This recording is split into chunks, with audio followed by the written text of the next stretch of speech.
اگر ایسی دعوت پر کوئی شخص نہ آئے تو دعوت دینے والے کو ناراضگی کا کوئی اختیار نہیں ہے، کیونکہ اس نے جو دعوت منعقد کی ہے وہ برمنہج اعلیٰ طریقہ سنت نہیں ہے، وہ سنت کے طریقے پر نہیں ہے، اور دعوت قبول کرنا وہی سنت ہے جو سنت کے طریقے پر ہو، جس کے اندر خلاف سنت کام نہ ہو۔ تو بہرحال وہ بندہ بری الذمہ ہے کہ جس کے علم میں یہ بات آئے کہ جس دعوت پہ آپ کو بلایا گیا ہے اس دعوت پر خلاف شرع کام جو ہے وہ اول و آخر یا وسط میں کافی ہونے ہیں، تو بہرحال اس سے اجتناب بھی کیا جا سکتا ہے۔ ہاں دعوت کے کچھ حصے ہوں، کچھ حصے میں گناہ کثرت سے کیے جانے ہیں، کچھ میں جو ہے وہ نیکی کا کام بھی ہونا ہے، یہاں ملاقات ہے، یہ کھانا ہے، تو یہ بھی سوچ کر انسان اس میں شرکت کرے، کیونکہ جب انگلی اٹھے گی تو کوئی یہ تفصیل نہیں پوچھے گا کہ فلاں شخص کو ہم نے فلاں محفل میں دیکھا جہاں پر یہ اور یہ ہوا ہے، تو کوئی یہ نہیں پوچھے گا کہ وہ حضرت شروع میں آئے تھے کہ وسط میں آئے تھے کہ آخر میں آئے تھے۔ وہ اس میں ابھی اسی ہفتے ایک ایسی جگہ پر جانا ہوا جہاں دو فٹ لمبی داڑھیوں والے بزرگ موجود تھے، آستانے سے ان کا تعلق نسبت والے، لیکن پتہ نہیں کس مجبوری سے وہ اس دعوت میں بیٹھے ہوئے تھے کہ جہاں پر میوزک جو ہے وہ اتنی اونچی آواز میں تھا کہ الامان الحفیظ، ایسا لگ رہا تھا جیسے اندر جو ہے وہ غیر مسلم جو ہیں وہ ہلا گلا کر رہے ہیں، معاذ اللہ سبحانہ معاذ اللہ۔ تو ہم تو ویسے ہی باہر سے سن کے ہی رک گئے کہ ہم تو نہ جانے والے اس محفل کے اندر۔ تو بہرحال محفل کی دعوت دینے والے کو بھی دیکھنا چاہیے میں کس کو دعوت دے رہا ہوں، میں اپنی حرکتوں سے باز تو آنے والا ہوں ہی نہیں، تو پھر اسے چاہیے کہ مذہبی لوگوں کو اگر ان کی نہیں ماننی تو ان سے کنارہ ہی کرے، ان کو بھی شریک کار تھوڑی کرنا ہے گناہ کے اندر، ہم نے تو بچنا نہیں ہے گناہ سے، تو اس کو بھی بلا کر الزام کی انگلیاں اس کی طرف اٹھوانے کے لیے اس کو بلانا یہ اس کو آزمائش میں ڈالنے کے برابر ہے، تو یہ مسئلہ یاد رکھیے۔ بہرحال ایک مسلمان کو جب چھینک آئے تو وہ پڑھے الحمدللہ، تو سننے والا جواب میں کیا کرے یرحمک اللہ، اونچی آواز سے الحمدللہ پڑھی جائے تاکہ سننے والا بھی اونچی آواز سے دعا دے اللہ مجھ پر رحمت فرمائے۔ آدم علیہ السلام کو جب پیدا کیا گیا اور ان میں روح داخل کی گئی تو انہیں چھینک آئی، تو آپ نے فوراً پڑھا الحمدللہ۔ ابھی پیدا ہو رہے ہیں، ابھی کچھ سیکھا کسی نے سکھایا ہی کچھ نہیں ہے، یہ کس نے سکھایا؟ اللہ نے سکھایا۔ جس طرح بچہ پیدا ہوتا ہی وہ ڈھونڈتا ہے کہ میں نے خوراک کہاں سے لینی ہے، اس کو دودھ پینا کس نے سکھایا؟ اللہ نے سکھایا ہے۔ بچہ جو ہے جانور کا پیدا ہوتا ہے، تھوڑی ہی دیر بعد اٹھنا شروع ہو جاتا ہے، چلنا شروع ہو جاتا ہے، اسے بھی پتا ہے کہ میری خوراک کہاں سے ملنی ہے اور کیسے ملنی ہے، اسے سب کرنا بھی کس نے سکھایا؟ اللہ نے سکھایا ہے۔ اتنا قدیر اور قادر ہمارا رب ہے۔ جب مسلمان بیمار ہو جائے تو دوسرا مسلمان اس کی عیادت پہ جائے، اس کی عیادت کے لیے جائے، اس کی بیمار پرسی کے لیے جائے، اس کی تیمارداری کے لیے جائے، اور سنت یہ ہے جا کر اس کے ماتھے پر ہاتھ رکھ کے کہے لا بأس طہور، پڑھیے لا بأس طہور انشاءاللہ، لا بأس، گھبرا نہیں، طہور، یہ بیماری تجھے پاک کرنے والی ہے، انشاءاللہ اگر اللہ نے چاہا۔ ہم جا کے کیا کہتے ہیں؟ یہ تو مک گیا ہے،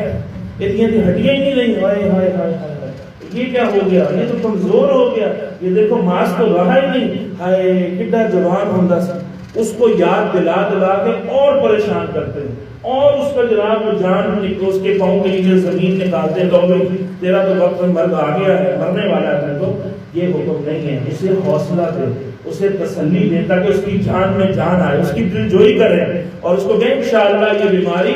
فائدے سے خالی نہیں ہے، اللہ تجھے شفا دے لیکن یہ تیرے گناہ لے جائے گی، یہ تیرے گناہ لے جائے گی۔ تو یہ سنت طریقہ ہے۔ اور فرمایا کہ تیمارداری کرنے جائے گا 70,000 فرشتے صبح سے شام تک، اور شام کو 70,000 فرشتے صبح تک تیمارداری کرنے والے کے لیے تو کیا ہے، اس کے لیے دعائیں مغفرت کرتے رہیں گے۔ اس لیے نہیں جانا ہائے مر جائے گا نہ گئے تو کوئی ہوا ہو، کوئی نہ کوئی ہوا ہے، نہیں، اپنے اوقات سے وقت نکالیے، اپنی مصروفیات سے اپنے رشتہ داروں کے لیے، دوستوں کے لیے، پڑوسیوں کے لیے جب آپ کے علم میں آئے کوشش کر کے فوراً تیمارداری کی سے جائے، سنت بھی ادا ہوگی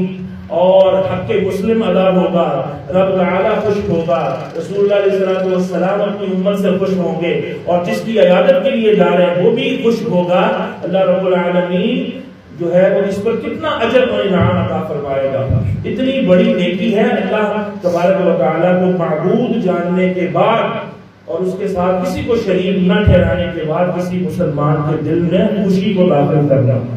تو آپ کے جانے سے جو خوش ہو جائے, آپ جا کر مصیبت نہ اس کے لیے ڈال دیں کہ وہ خود بیمار ہے, اس کی فیملی پریشان ہے, امتحان میں ہے, پہلے ہی ابتلا اور آزمائش میں ہے, تو آپ سارے لوازمات اس سے پورے کروائیں کہ شروع میں ہمیں جوس بھی پوچھنا ہے, جوس نہیں پوچھا, ہمیں بعد میں چائے نہیں پوچھی, ہمارے لیے کھانا نہیں تیار ہوا, باہر سے منگوا لیا جاتا, کیا تھا, ہم بھی تو ایسا ارینج کرتے ہیں. نہیں, یہ جو گیو اینڈ ٹیک والے معاملے ہیں نا کہ میں نے اتنی سلامی دی تو مجھے اتنی کیوں نہیں ملی, میں نے اس کو یہ کھلایا تو اس نے مجھے کیوں نہیں کھلایا, میں نے اسے یہ پلایا اس نے تو پانی بھی نہ پوچھا. تو بھائی پلانے سے پہلے پوچھ لیں, بھائی ہم یہ پلا رہے ہیں, اتنا پلانے کی سخت رکھتے ہو, تم بھی پلاؤ گے؟ وہ کہ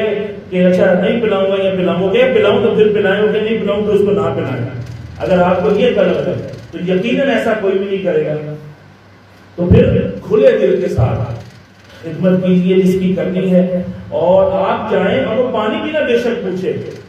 آپ کے دل میں ملال نہیں آنا چاہیے. ایسا حوصلہ اور ایسا دل پیدا کیجیے, اور دل میں آئے نا یار اس نے تو پانی بھی نہیں پوچھا, اس نے تو جناب جوس ہی نہیں پوچھا, ہم تو اتنا کچھ کرتے, اچھا اگلی دفعہ آئے گا نا ہم بھی جناب اس کو لفٹ نہیں کرائیں گے. یہ ہم جو سودے بازیاں کرتے ہیں نا, یہ چیزیں غلط ہیں. وہ کیوں نہ کر سکا, یا اسے کرنا چاہیے تھا, اسے کیا کرنا چاہیے تھا, کیا نہ کیا, یہ اس کا معاملہ اور اللہ کا معاملہ ہے. اس نے میزبان کا, مہمان کا اکرام کیا یا نہیں کیا, یا کیوں نہ کر سکا, یا کیا اس پہ رکاوٹ تھی,